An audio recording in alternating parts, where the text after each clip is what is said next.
حضرت شیخ الہند کی چادر حضرت امیر متقی صاحب ہمارے مہمان وہ اوڑھتے ہیں. جب شیخ الہند مولانا محمود الحسن صاحب رحمہ اللہ تعالی 1915 میں مولانا عبید اللہ سندھی صاحب کو کابل میں بھیج دیا جی تو پتہ نہیں کہ کون سے ارمانوں کے ساتھ انہوں نے اس کو بھیج دیا. ابھی کاش وہ زندہ تھا. یہ جو افغانستان میں اسلامی نظام ہے وہ اپنے آنکھوں سے دیکھا کہ وہ ارمان ابھی پورا ہو گیا. الحمدللہ. یہ خواب جس کا ذکر کر رہے ہیں ہم تاریخوں میں پڑھتے تھے کتابوں میں کہ ایسا اسلامک نظام ہو گیا تھا جسے حضرت ابوبکر صدیق حضرت عمر فاروق رضی اللہ عنہ کے زمانے میں وہ اب ہم نے اپنے آنکھوں سے دیکھا ہے. مسلم ممالک بہت ہیں لیکن اس پولیٹیکل اسلام ہم نے دیکھا ہے. پولیٹیکل اسلام ہماری خواہش ہے کہ ہم جا کے اپنے آنکھوں سے دیکھیں آپ کی وہ سادگی وہ سب چیزیں. اور آپ کو پتہ ہے کہ افغانستان میں سب سے مشہور تفسیر جو ہے اس کو کہتے ہیں کابلی تفسیر، کابلی تفسیر. اس تفسیر کا جو ترجمہ ہے وہ شیخ الہند مولانا محمود الحسن رحمہ اللہ تعالیٰ کا ہے. وہ افغانستان میں سب سے مشہور تفسیر ہے. جزاکم اللہ خیرا. اچھا ٹوپی یہ ٹوپی آپ کی لائے جو پسند ہو یہ انہی کی ٹوپی ہے. ہاں یہ پاجامہ ہے. ٹوپی ہے. یہ جو پسند ہو وہ رکھ لیا. 3 ٹوپی ہے اس میں سے جو آپ کو پسند ہو وہ لے لیں. ٹوپی ہے. اچھا ہاں یہ انہی کی ٹوپی. یہ بھی ٹوپی انہی کی ہے. اچھا جو ٹوپی آپ کو پسند ہو آپ کے لیے اچھا اس میں کوئی سی آپ رکھ لیے جو آپ کو پسند ہو. یہ اچھا ہے. ٹھیک ہے سب اچھا ہے. تو یہ ایسا معلوم ہوتا ہے کہ پکا ہے اور زیادہ وقت شاید شیخ صاحب کے ساتھ گزرا ہوا ہے مرحوم. بسم اللہ الرحمن الرحیم. ہم سب سے پہلے حضرت مولانا شیخ الہند محمود الحسن صاحب کے خاندان جو تشریف لائے آپ کو خیر مقدم کہتا ہوں.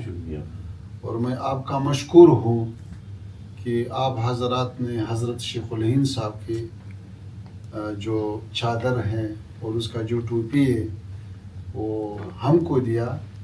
ہم سمجھتے ہیں کہ آپ نے وہ کیوں ہم کو دیا. وہ در اصل ہمارے لیے نہیں ہے، وہ اصل افغانستان کے لیے ہے. اور مولانا محمود الحسن صاحب شیخ الہند رحمہ اللہ تعالی اس کے تعلق افغانستان کے ساتھ بہت پکا اور بہت گہرا تعلق تھا. انہوں نے 1915 میں حضرت مولانا عبید اللہ سندھی صاحب کو کابل میں بھیج دیا.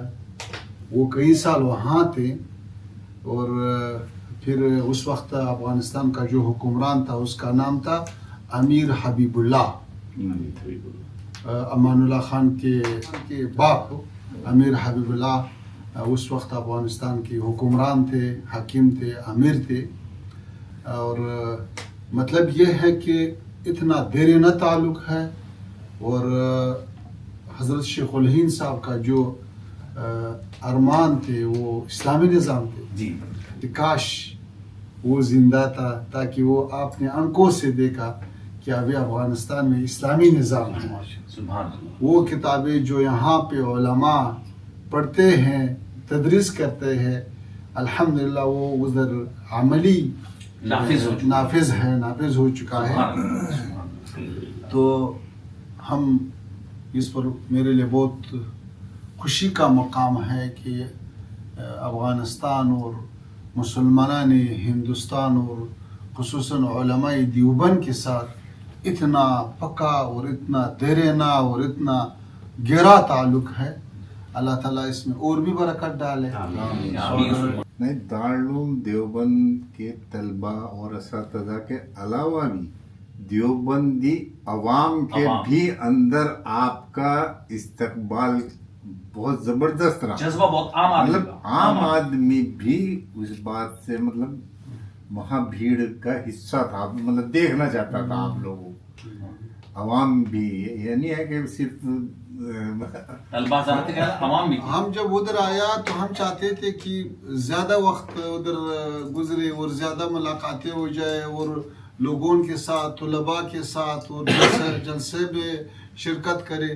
لیکن وہ حالات جب ہم نے دیکھا، جب ہمارے سیکورٹی نے دیکھا، جب وہاں انتظامیہ نے دیکھا تو ایک تشویش لاحق ہوا کہ خدا نخواستہ جی کوئی ایسا حالات نہ آ جائے کہ لوگ زیر پا ہو جائے، خدا نخواستہ کوئی رش کی وجہ سے اس کو نقصان نہ پہنچے. بے قابو تھے لوگ، بے قابو تھے، بالکل بے قابو تھے. تو یہ جوش جب ہم نے دیکھا ہے ہم نے ایک عجیبہ احساس کیا کہ دیکھو وطنوں کے دوری، دیواروں کے کڑا کرنا یہ دلوں کو دور نہیں کر سکتا ہے، نظریہ کو جدا نہیں کر سکتا ہے، عقیدہ کو جدا نہیں کر سکتا ہے. تو الحمدللہ کہ پھر ایسے ایک بہترین فرصت مہیا ہوا کہ دیوبند کا زیارت نصیب ہوا، وہاں پہ دستار بندی ہوا، وہاں پہ سند مل گیا.